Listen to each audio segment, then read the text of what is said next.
I really got interested in doing this 30 years ago when I attended a little talk that John Hill gave. John Hill was the chair here after Bill Ray was back in the early 80s, and he just remembered back things that had happened over his career, and I still tell stories that he told that day. I remember him telling about, John was a very straight-laced Nebraska guy, wore a sweater vest to Harvard, when he was a student there. And he shows up at Harvard and he gets assigned to an advisor that was a one-year visiting professor that turned into a full professorship there. And this guy's name was Timothy Leary. So I don't know if y'all have ever heard of this guy, but he went to jail eventually for drug stuff. And so at any rate, the first day, John Hill, straight-laced guy, meets Timothy Leary, and he says, why don't you come down? I'm having a little party tonight. Why don't you come? So John duded himself up in his Nebraska, uniform, and he says he walked over to Timothy Leary's house, and a block away, there were people that were stoned, laying out on the street that he had to step over in order to get to the house that they were having the party. And then getting into the house was almost impossible. So he got assigned as his project that he worked all through graduate school. He got assigned to be the TA for Timothy Leary, or RA, a research assistant, on a project in which Leary gave LSD to criminals and then observed the effect on them. They got very mellow. So John said he was a drug pusher for 4 years and in his graduate degree. Anyway, I liked that little story and others that he told, and so I thought I would just kind of reflect back and try to see how much I could remember. This is 153 slides. I usually do about one a minute. Yeah, I hope you're here ready until 6:30. Okay, so I wanted to start with that academic publication from Dr. Seuss. He is a doctor, after all. So congratulations. Today is your day. You're off to great places. You're off and away. Ever hear this? You have brains in your head, you have feet in your shoes, you can steer yourself any direction you choose. You're on your own and you know what you know, and you are the guy that can decide, who'll decide where to go. And so my response to that is, Dr. Seuss, I have not known a tenth of the places that I've been. I had no idea what this ride was going to be like, and I thought I knew until I learned a little. So I came from a very poor background. My dad was a railroad brakeman. They didn't earn much money, and eventually got up to be a freight conductor. My mom didn't work until I pretty much was on the way to graduation, and then she hurt herself immediately afterwards. They kind of were gone a lot, so my dad was gone like 3 out of 4 days on the road, and when he was home, he was kind of gone too, because he had an alcohol problem and was very much involved in alcohol and depression and things like that. My mom had unipolar depression. I had to be hospitalized a number of times and have electroconvulsive therapy. I would kind of show up and she wouldn't be there, and she was in the hospital. So, but they had a great message to us, and the message that they had very consistently was, education is the way out of poverty. So we were, I'd say, working poor. He had a job and he maintained the job, but we didn't really have much money. But everybody all three of the kids went to college, and actually we all earned advanced degrees. The only one that I really knew was that had been to college in all my extended family on both sides was my Uncle Jack Ray, who I had great admiration for. He had a master's in business and was personnel director at Indiana University. And the one trip that I actually made out of the state of Tennessee, other than a band trip, was to go up and visit my uncle up there, where he taught me to play chess, of all things. It was and I used to sound like I wasn't educated. I used to sound like I had a Southern accent. Thank heaven I've been healed of that. But I talked like this when I just grew up, because my father and mother were both from the coal mining country in East Tennessee. So anyway, I ended up with a master's degree in nuclear engineering at MIT. Didn't see that coming. And also I was in the MBA program at Harvard, and I was going to write my own ticket here, and Vietnam showed up, and my draft number was drawn at number 7, so I knew I was going to be drafted. I didn't see that coming, and I ended up going into the Navy. So I had this thing sealed. I'm going to write my own ticket. I'm going to be a professional manager, and then ended up going off to the Navy. So this is me. I actually didn't have a beard my whole life. but that year I grew one and hid my face after that. All right. So what got me on that straight line to where I am today in psychology? It's, basically I blame the fact that I had lousy vision and didn't know it, because we didn't go to the doctor much, but when I showed up in first grade, they gave an eye test, and I was like really good with this eye. But when they covered up this eye, the whole wall went away, and I had like over 2400 vision. I could not see the top letter on the chart. And so I wore a patch for the first 2 years of my life, and it wasn't a classy patch like this kid. I kind of like that. It's kind of got the, Johnny Depp Pirates of the Caribbean look to it. But mine was just, a piece of gauze and a white X of adhesive tape over my eye. And, I had social issues, let's just say, for a while. And my dad was a little bit critical. He had kind of issues because of a lot of reasons, but his issues manifested in him kind of playing off the kids against each other, going, how come you can't make good grades like your brother Sonny? That was me, Sonny. Okay, but then with me, it's like, how come you don't read good books like your brother Mike? It's like, no matter what we did, we could not win.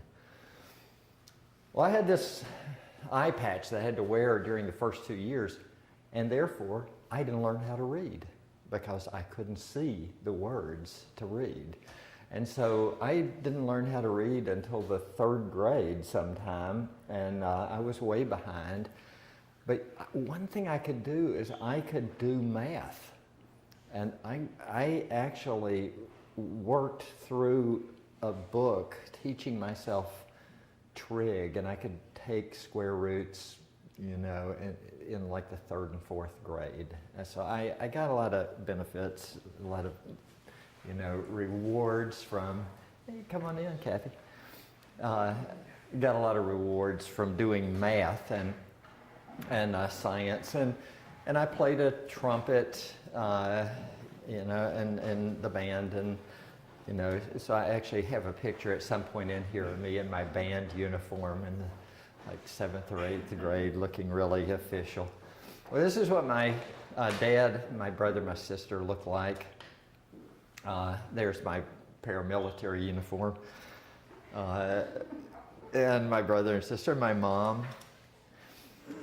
So I went off to UT Knoxville, and I was an engineer. I was a nuclear engineer. I started out in chemical engineering, and I ran into the course thermodynamics.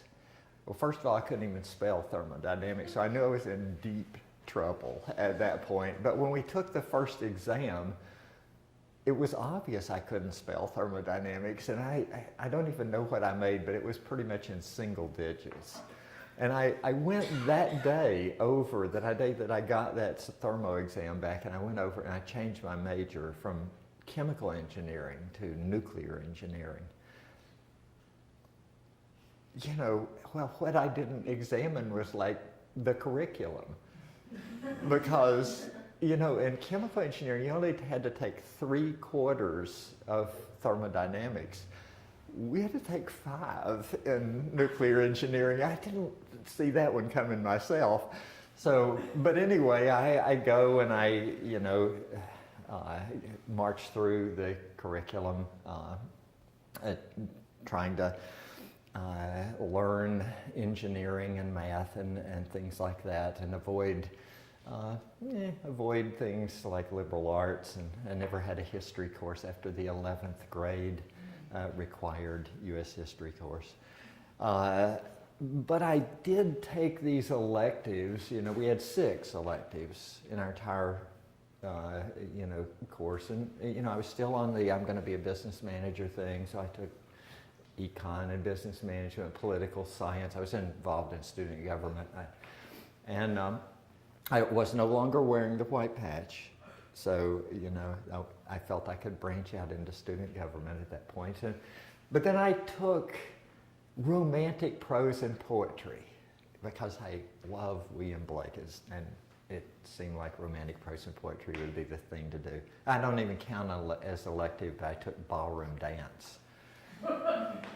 And it turns out that's had a profound influence on my life. And I met my wife that last, you know, 2 quarters at UT, and I invited her to the ballroom dance at the end of the year. We ballroom danced together. Well, so I worked as a nuclear engineer a couple of summers above and beyond the bachelor's degree, and I got a special fellowship to go to any place in the country that would take me. MIT took me, and so they paid for that. And then I had other interesting summer jobs, like I was a photocopier. That's an engineering aid. In case you ever wonder and you see engineering aid on somebody's Vita, that means photocopier. Okay, so I photocopied for an entire summer. And I drove a truck one summer and did all and loaded a truck. I weighed, when I graduated from the University of Tennessee, I weighed 145 pounds and was 5'11" and a half. I could literally turn sideways and you would not see me. But some point, like the freshman year, I loaded, you know, I spent the summer loading trucks of beef. And people used to come and watch me, you know, because they would say, go get that side of beef. They weighed like 135 pounds. And so you walk down this slippery slope and you have to lift this beef off of the hook, and then you have to run uphill and get up there before you fall on your face, which I admit, the first one that I took, they all enjoyed because I fell on my face. And it pinned my hands underneath me. And I just laid there looking up at everybody. Well, in '68, I was a senior, I met my wife, Kirby. She wasn't my wife then, but eventually she got there. So, so let me kind of, these are, you know, kind of facts and figures. I went to the Navy after I worked as an engineer for a while while I was getting my master's degree at MIT, and then I went to the Navy and taught nuclear physics for 3 years and nuclear reactor physics for a year. Kirby and I got married in 1970. That was when I was in the Navy. So I knew some really famous folks that were engineers. I mean, you know, if I said these 4 names to nuclear engineers, they go, wow, you knew them? Because that's like knowing B.F. Skinner personally in that end of things. But I wanted to just kind of tell a little story about how I got my thesis done. My thesis was on the economics of nuclear power. And I was playing tennis that summer that I was trying to write my thesis at MIT. And so I would go play tennis every day at 4 o'clock, and then every weekend I'm off to someplace around New England playing in tournaments. And I write my thesis up, and I've got it done by like June, and I turned it into my advisor, who is Ed Mason. And I don't hear anything for about 2 weeks, and then I get it back. It's just in my box, and it has a note on it that says, "Do over." And I looked for feedback, and the feedback was on the front, "Do over." Okay.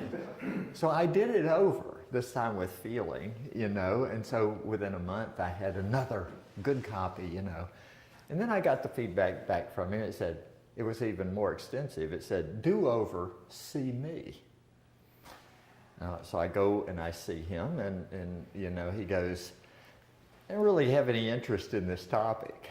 You know, so if you want to have somebody to advise you, you're going to have to find somebody that's really interested in the economic stuff, and I'll do the technical stuff." So it was the economic and technical feasibility of a steam-cooled fast breeder reactor.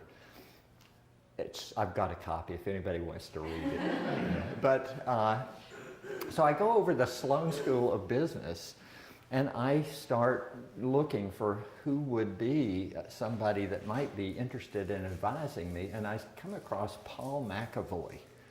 So Paul McAvoy was an economist of energy who ends up being the director of energy in the Jimmy Carter administration.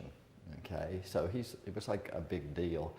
So I go over and, you know, and I present, this is my thesis. I want to, you know, would you, you know, co-direct this with Ed Mason? And he's like, "Nah, I don't think so." And I'm like, because at this point, I'm on a deadline to try to get into the Navy, you know, and so I want to graduate, and I've not got much time left to do it. And I kind of hang my head, and I start trudging out, and he goes, "So what are you going to do now?" I said, "I don't know. I've kind of exhausted all my options."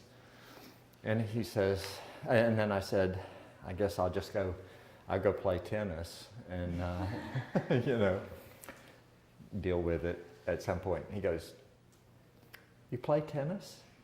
I said, Yeah, I play tennis. I play tournaments." He goes, "I'm trying to learn how to play tennis." He goes, "I tell you what I'll do. I will advise your thesis if you will teach me how to play tennis." So I gave him tennis lessons every week, you know, in return for massive amounts of feedback on my, you know, my dissertation or my thesis. Became a Christian in 1970. I was in the Navy when that happened. I had hair then. You can see I did have the beard then. I grew the beard immediately after that picture. That was my commissioning picture, and I went out and grew that beard immediately. These are a bunch of the famous Christian authors that I really was impressed with. And one of the things that I found about that was, you know, they all are really different in their theology.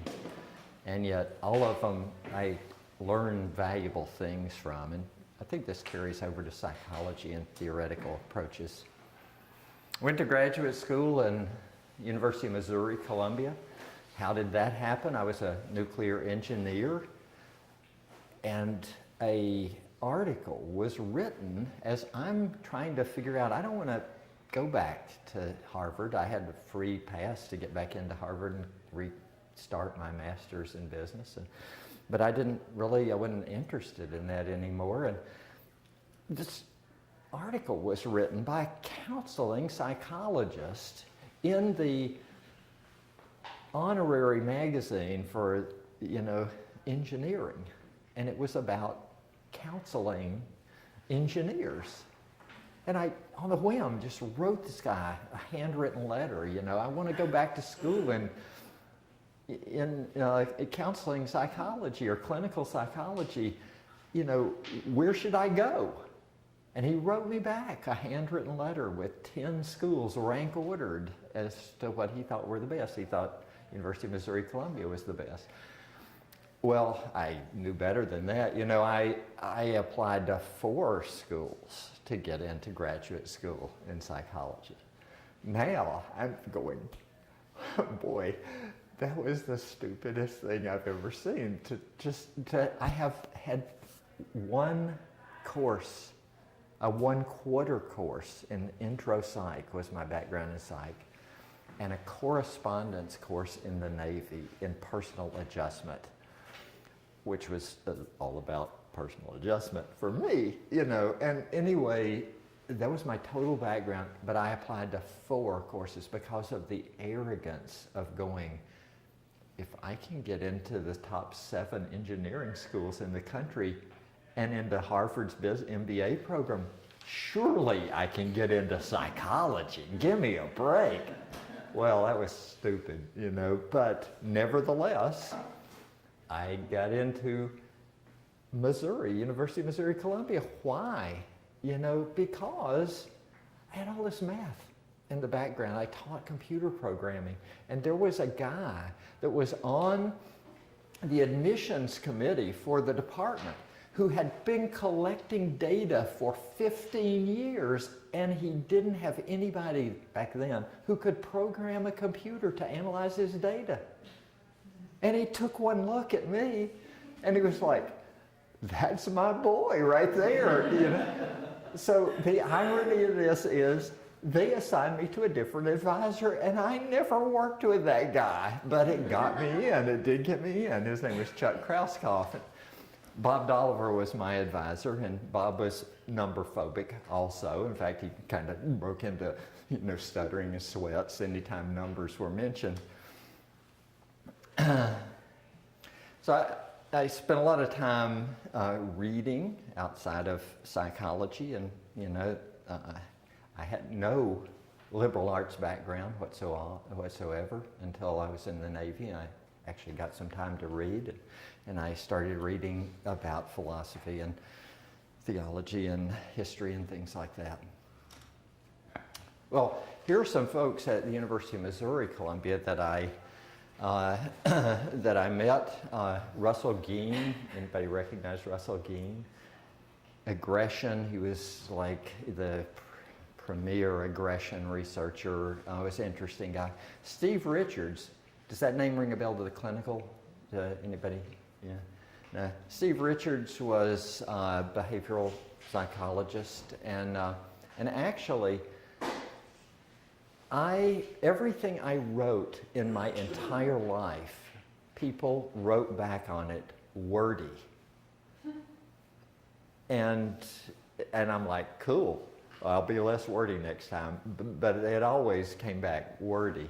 Steve Richards took the first 4 pages of my dissertation and showed me how it was wordy. It was the most educational experience of my life that he, line edited. Well, one of the most. The other was the first book I ever wrote.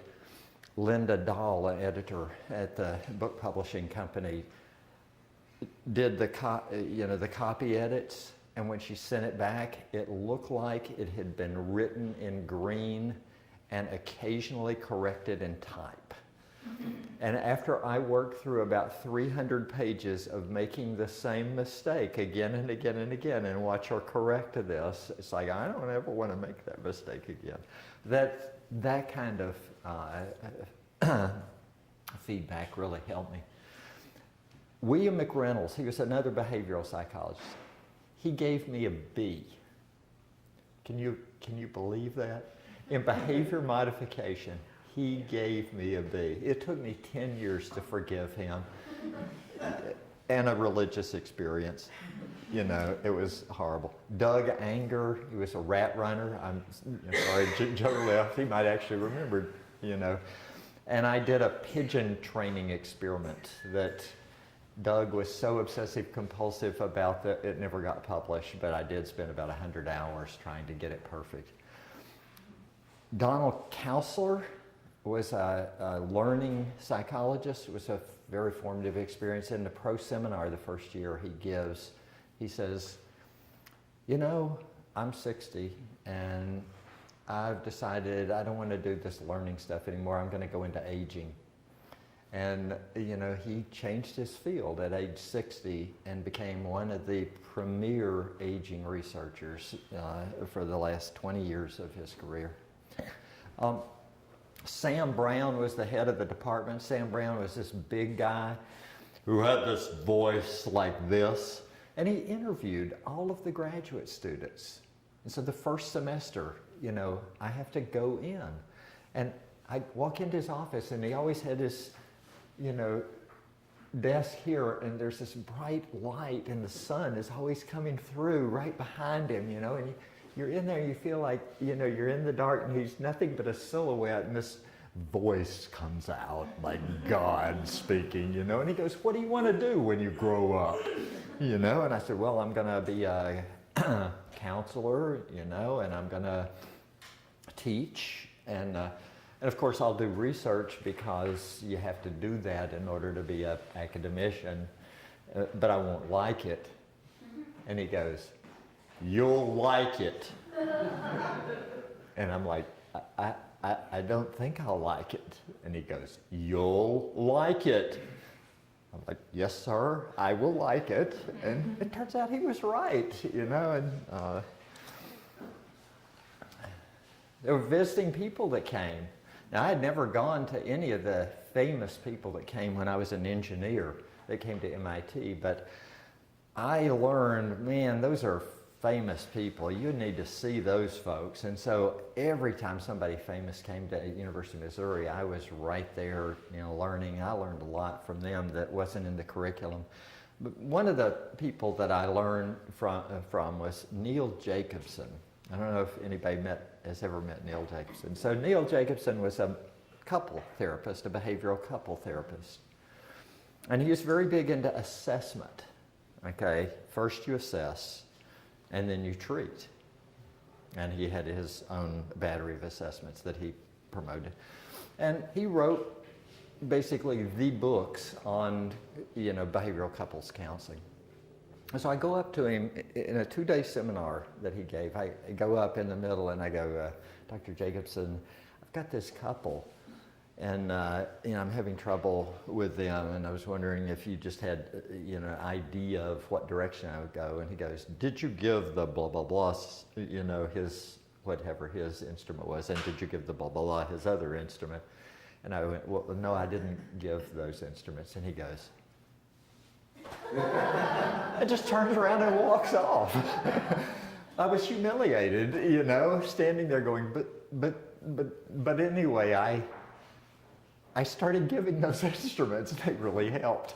And it kind of changed my whole approach to couple therapy, and the behavioral therapy had a big impact.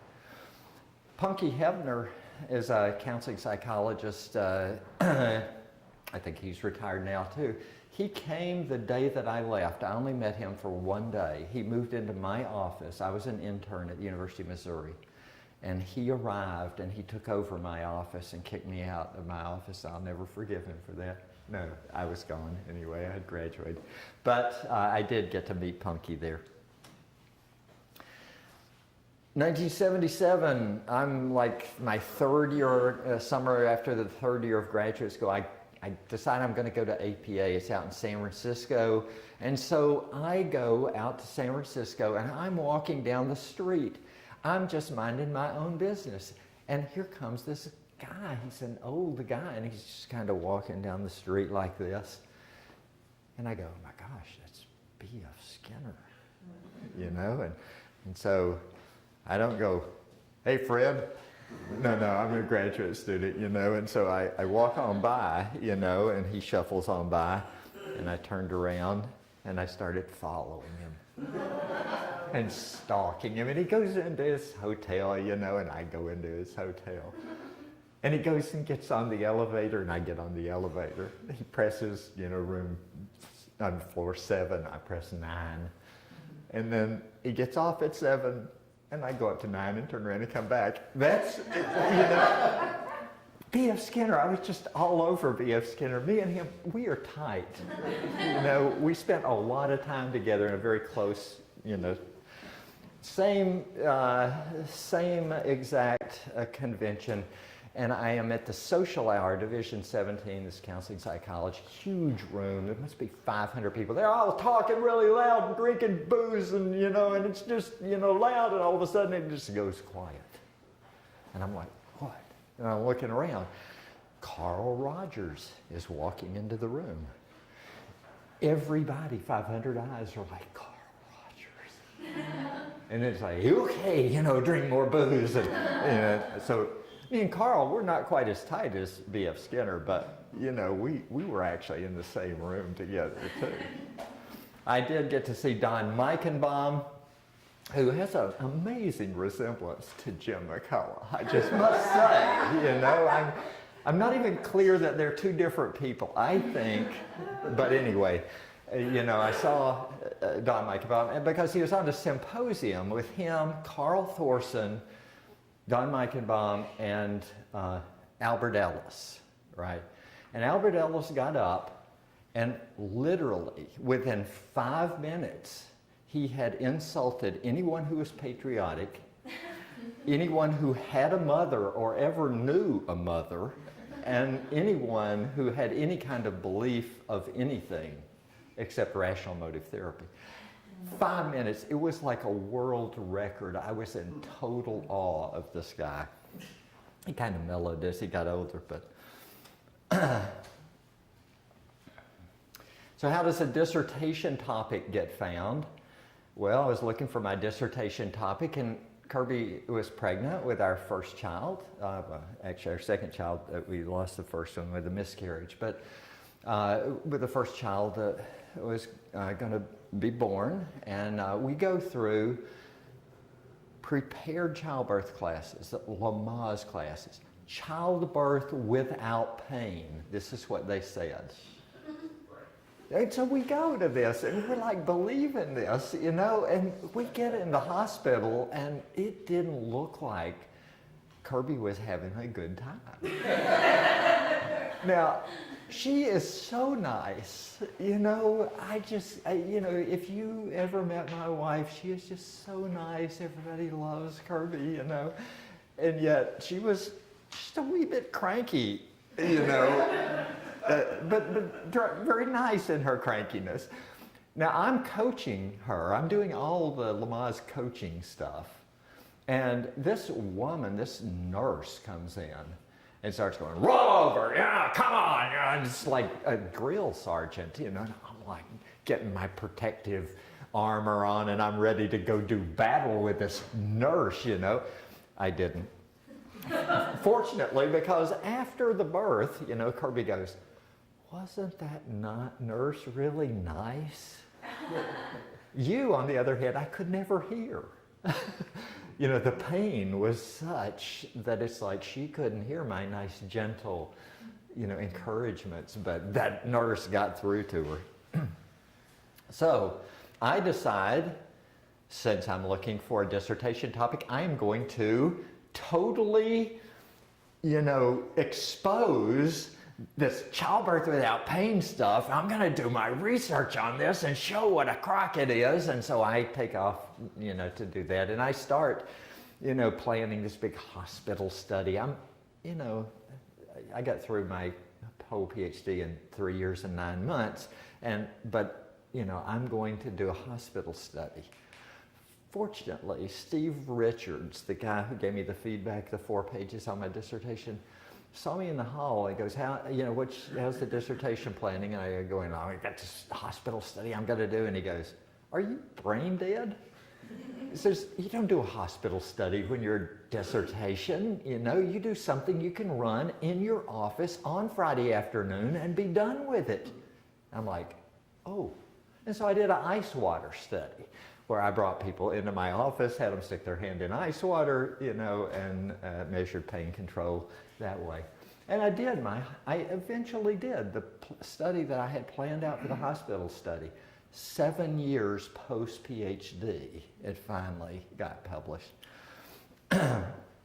Well, you know, I was really interested in pain control the whole time we were having kids, and we had 4 kids, Kristen, Jonathan, Becca, and Katie Anna, and I can talk at length about them, but in 1983, Kirby had a hysterectomy, and this happened to be the year I was up for tenure, and I was looking for what do I do when I grow up, you know, because you've put all your program in, and I've done all these cognitive behavioral self-control of pain studies.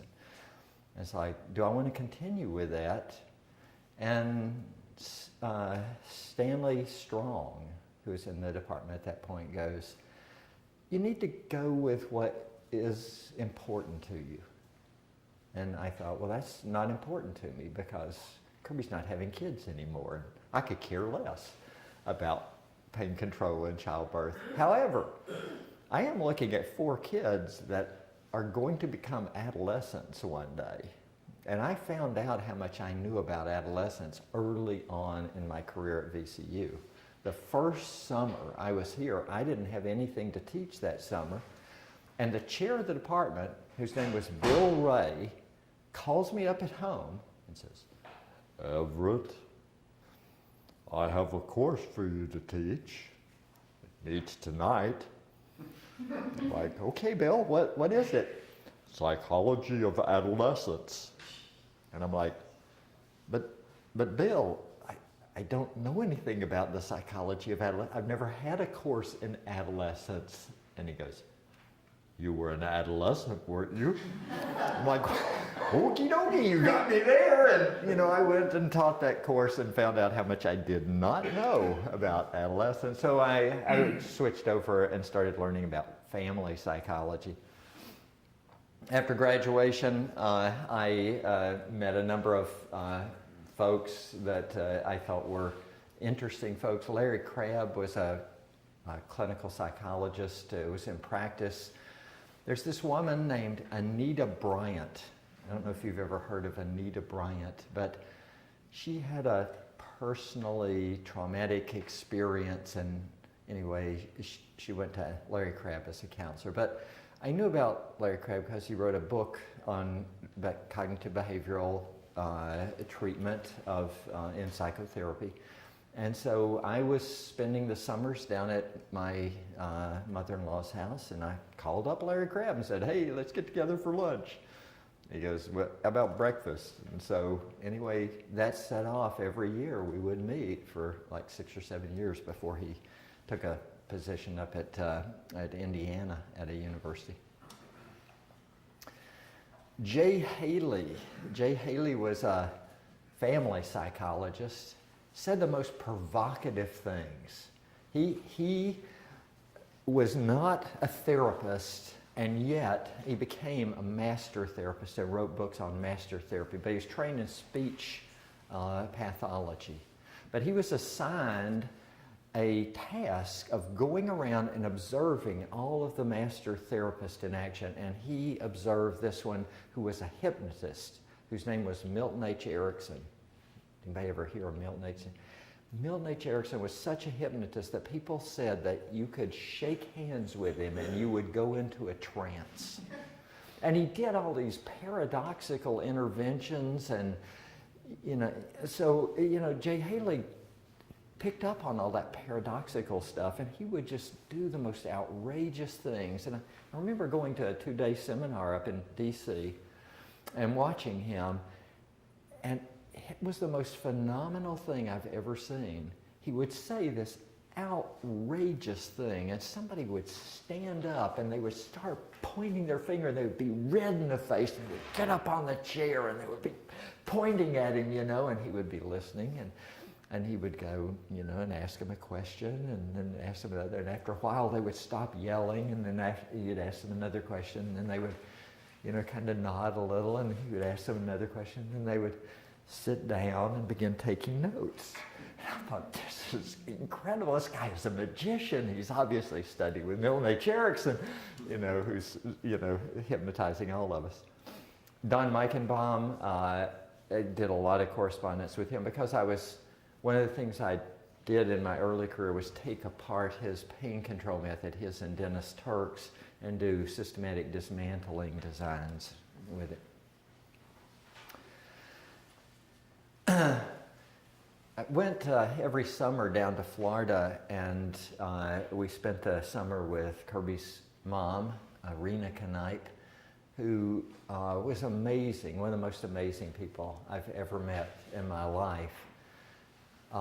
She was an amazing athlete, first of all. She's like 60 years old, and she's winning Southern Florida Women's Open tennis tournaments, which I never won.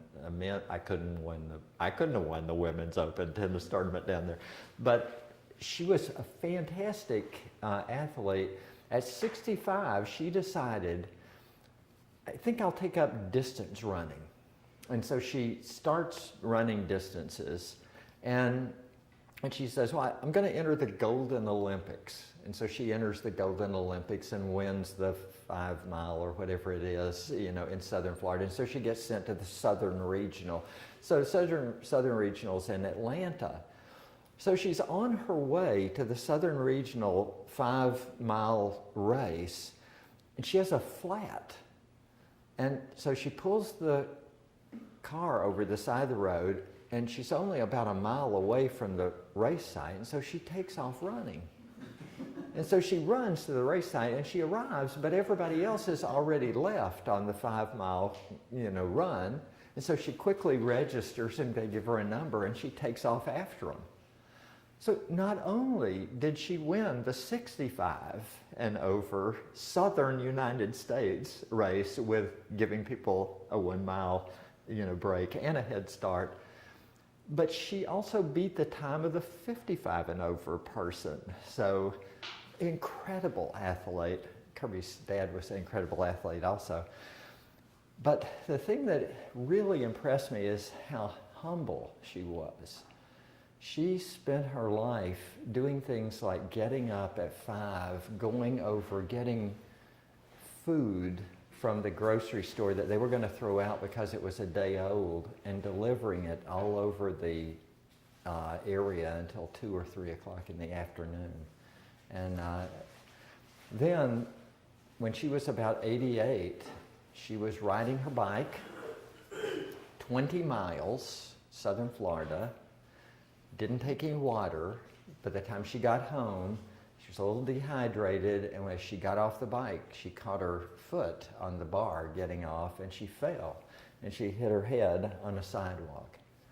And it set off a dementia. And, over the next few years, this dementia got worse and worse. And Kirby's family pulled together in caretaking for her and just were really self-sacrificial. And what happened, I wrote a book about this that I called Humility, the Quiet Virtue, because of what I observed in that family as they took care of this woman who's losing her sense of self. You can just see her sense of self disappear. She can't recognize Kirby. She thinks this woman is keeping her kidnapped because Kirby has set the mattress in front of the door so she can't wander off in the middle of the night, and I'm being held prisoner by this person.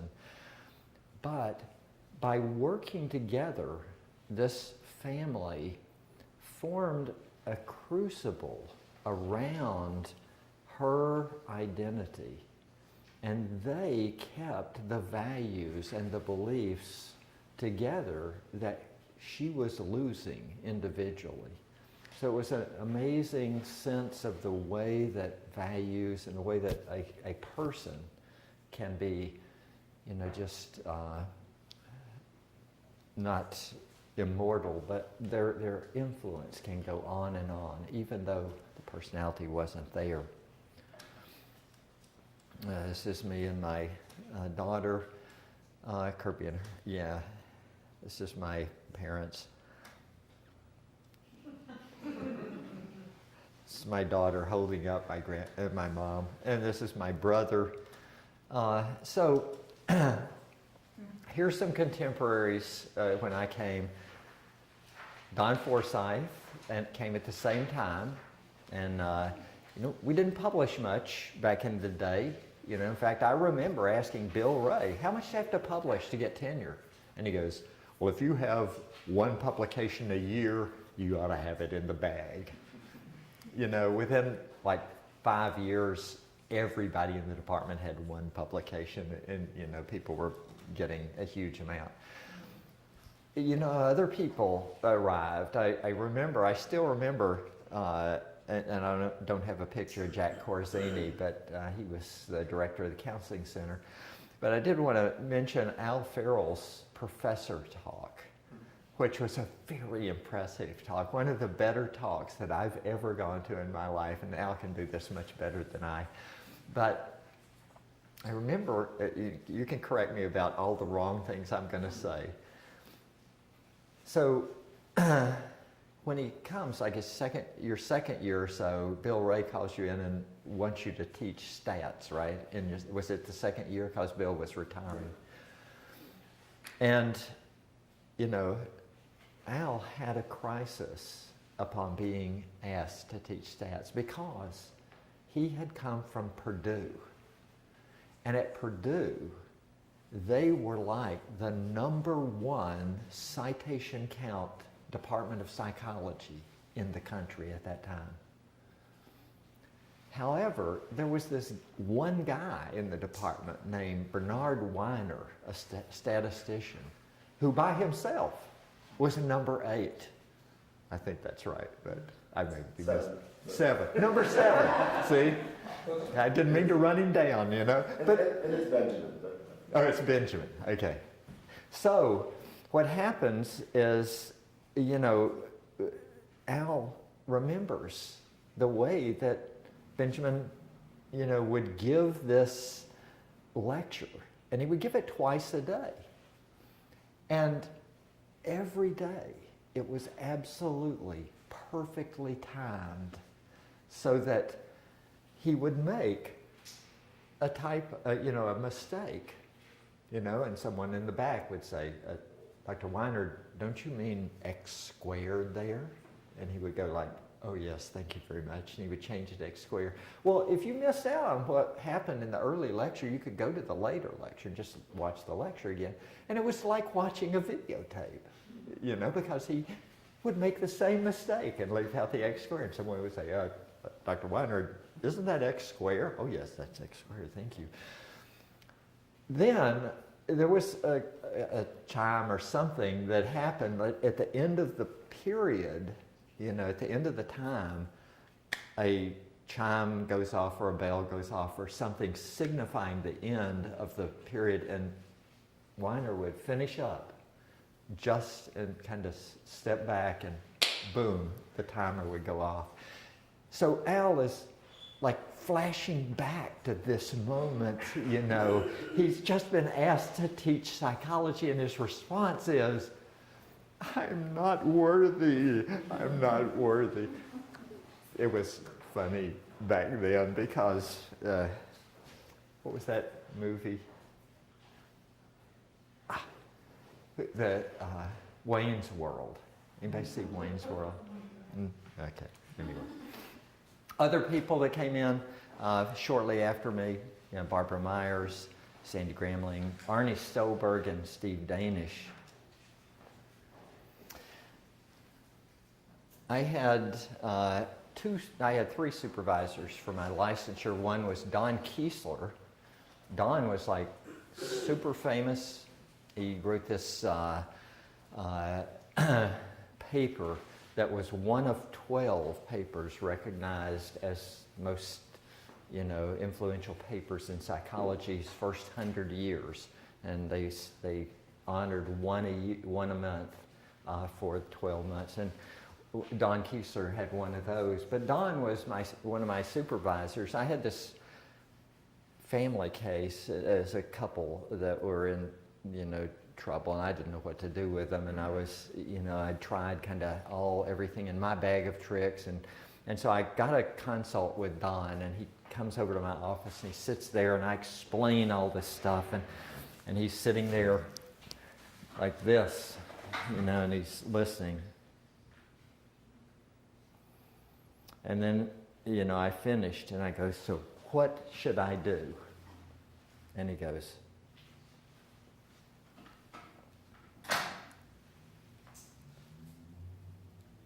this is what we're going to do. And I'm like, okay, it's going to work. And, his presence, he was quite a presence. So other folks, Joe Porter there, you can see his shining face. Bob Ham. Yeah. I don't even remember my days. Better laundry number than you did. Did you? Well, there you go.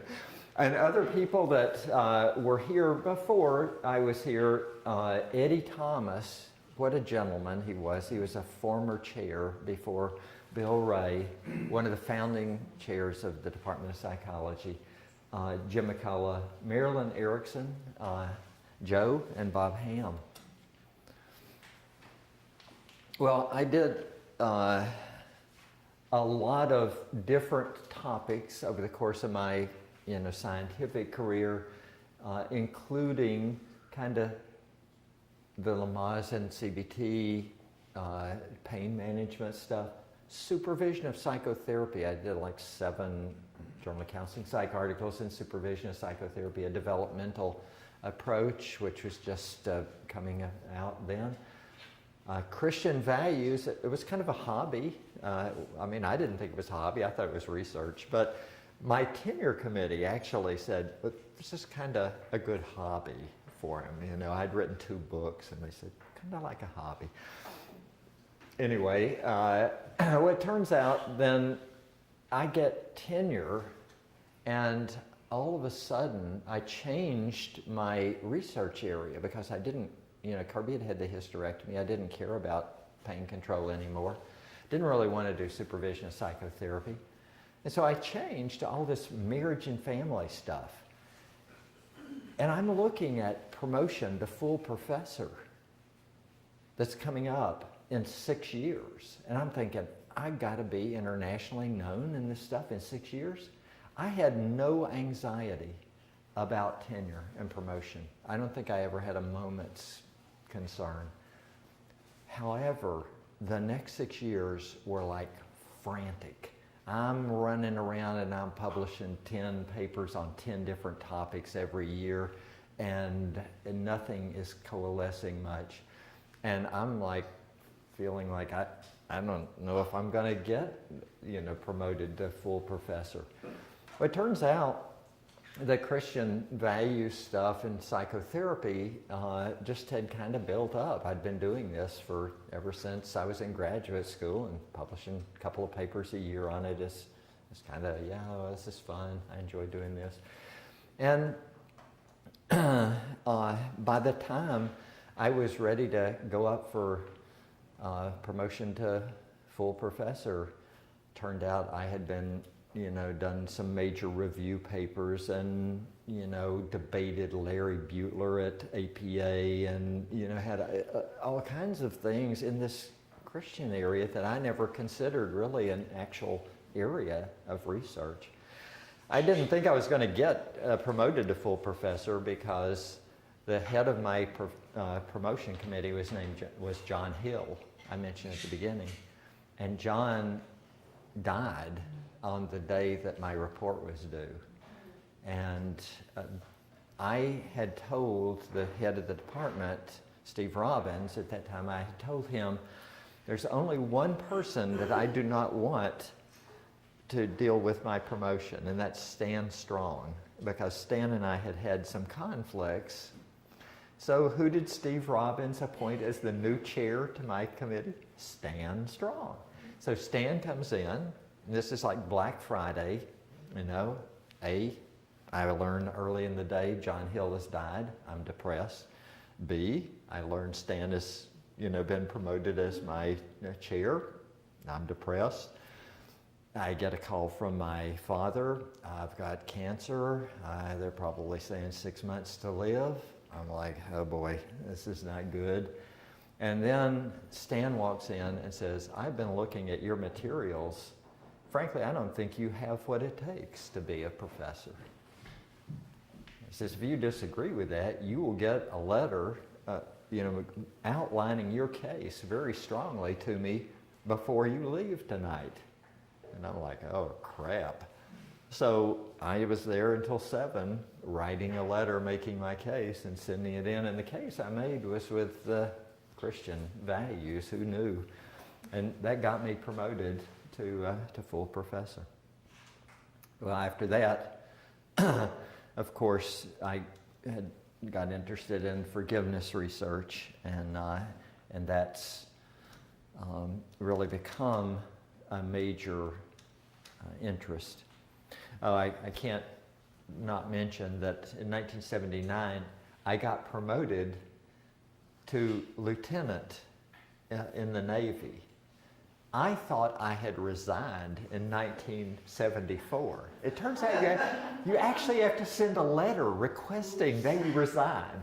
And in 1979, Jimmy Carter, my buddy, a nuclear engineer, wrote me a personal letter promoting me to lieutenant, which I called up Washington. I said, you can't do this. I'm a civilian. They go, hey, we beg to differ, boy, You never resigned your commission. Congratulations on your appointment. I wrote back, I accept the appointment.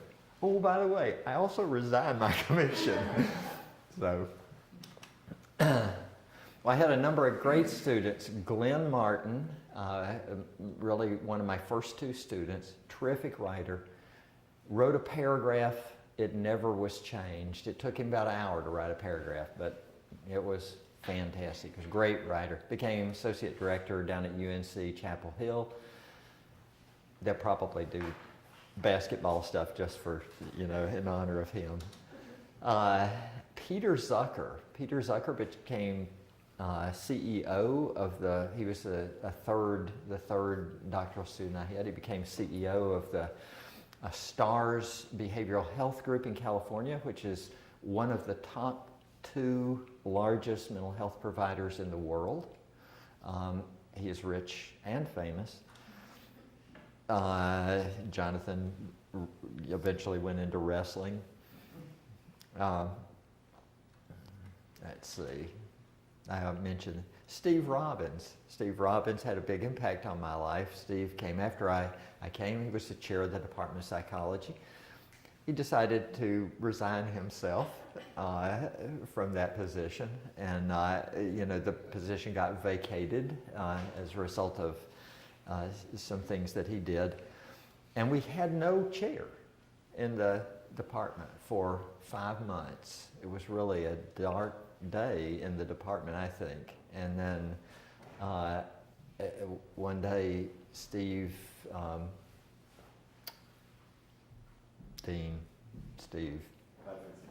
Godfredson showed up at my office and said he would like to appoint me an interim chair because I made a stupid suggestion about doing things differently, and it was like, oh shoot, I never should have blinked,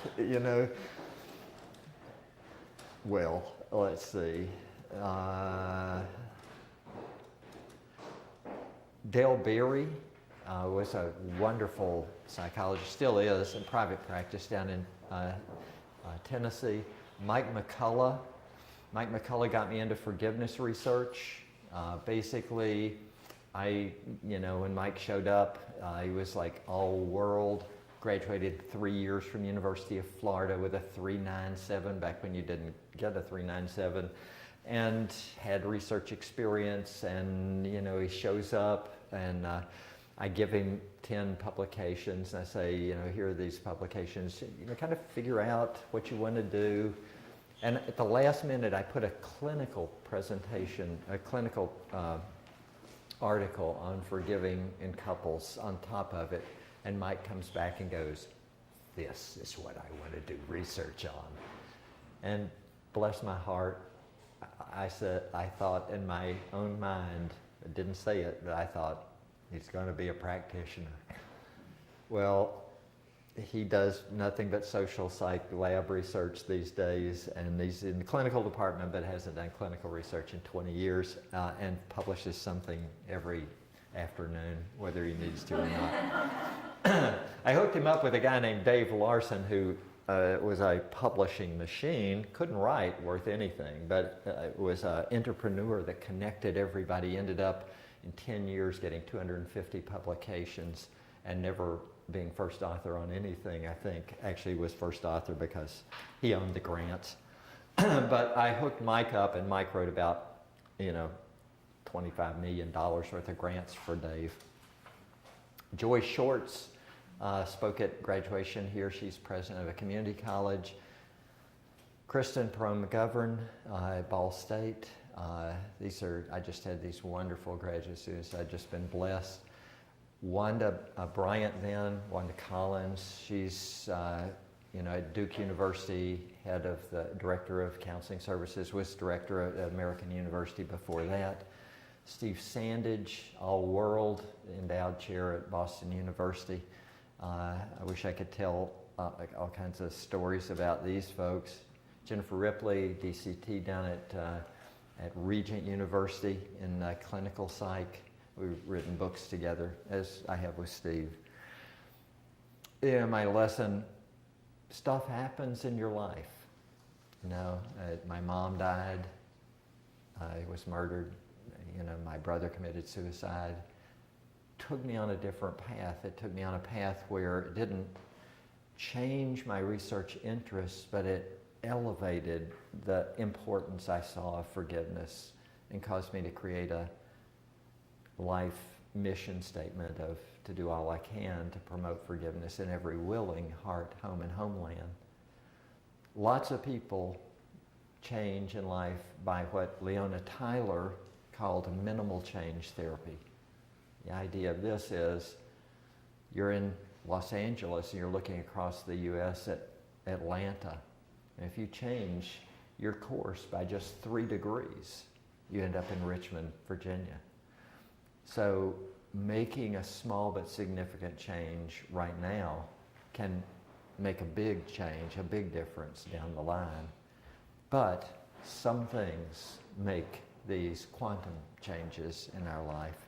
And they're often things that we don't expect. I didn't expect my mom to be murdered as she was. I didn't expect the impact that it had on me. I didn't expect that I would ever, this boy who grew up in Knoxville, Tennessee with coal mining parents, would ever end up talking to the Truth and Reconciliation Commission in South Africa. Never saw that coming. Dr. Seuss didn't see that coming. And it's like been a pretty amazing ride for me. I didn't know where I was going to go. I had a glimpse that was totally off. But even though I was not doing the people things you will direct your own path. You will be the captain of your own soul. That quote that came out of the Matt Damon dramatization in South Africa. It's like, no, I gotta admit, that wasn't me. But it's been a great ride. It's been a great roller coaster with wonderful people, the places I've gone all over the United States, all over the world, the people I've known. It's just been an enormous blessing. So, y'all have been very patient with me. I will entertain questions if you wish, but you may wish to go and eat or do something productive with your life.